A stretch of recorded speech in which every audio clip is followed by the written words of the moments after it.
Idea video अंगणवाडीतील मुलांच्या मातांसाठी। नमस्कार। आजच्या बैठकीत तुम्हा सर्वांचे हार्दिक स्वागत आहे। मागच्या आठवड्यातील साइट रीडिंगचे फायदे या विषयावर व्हिडिओमध्ये दिलेली माहिती आणि वयोगटानुसार दिलेली वर्कशीट यावर गटात चर्चा करून तुम्ही मुलांसोबत ही कृती केली असेलच। तुमचे विचार आणि अनुभव आम्हाला कळवा। आता आपण आजचे काम सुरू करूया। तोपर्यंत आपण व्हिडिओ इथेच थांबवू। आता आपण पुढची कृती करूया, जिचे नाव आहे चला करून पाहूया। सर्व मातांनी एका रांगेत उभे राहावे। त्यांच्याजवळ स्ट्रॉ ठेवा। प्रत्येक मातेसमोर काही अंतरावर असलेल्या टेबलावर एक बॉटल ठेवा। आता लीडर माता 1, 2, 3 म्हणेल तेव्हा प्रत्येक मातेने तोंडात स्ट्रॉ घेऊन धावावे।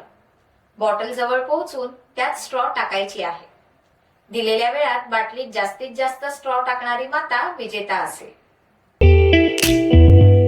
आता पुढील क्रियाकृती करू, जिचे नाव आहे काही नवीन शिकूया। स्वयंपाकघरातील स्मार्ट टिप्स स्वयंपाक करताना लागणारा वेळ आणि मेहनत वाचवतात। शिवाय जेवण चविष्ट आणि पौष्टिक बनते आणि स्वयंपाकघर स्वच्छ राहते। किचनच्या स्मार्ट टिप्स। कोथिंबीर व हिरव्या पालेभाज्या निवडून कपड्यात गुंडाळून फ्रीजमध्ये ठेवल्यास त्या अधिक दिवस ताज्या राहतात। ग्रेव्हीसाठी टोमॅटोऐवजी टोमॅटो केचपचा वापर केल्यास चव अधिक छान येते। तळणाचे तेल जळू नये म्हणून त्यात चिमूटभर मीठ टाका।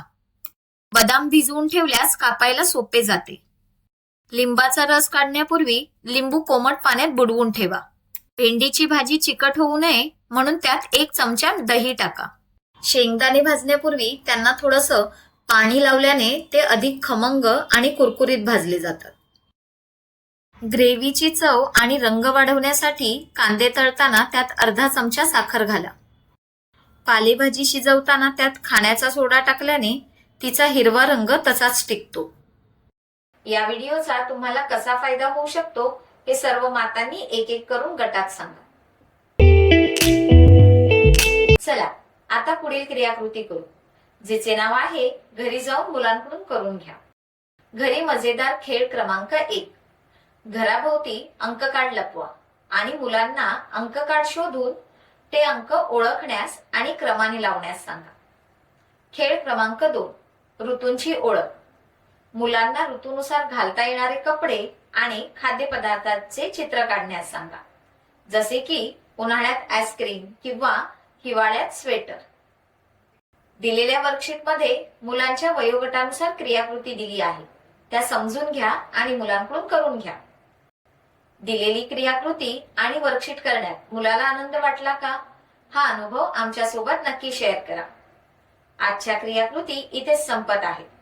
अशाच नवीन माहिती आणि क्रियाकृतींसोबत पुढच्या आठवड्यात पुन्हा भेटू। तोपर्यंत तुमची आणि मुलांची काळजी घ्या। धन्यवाद।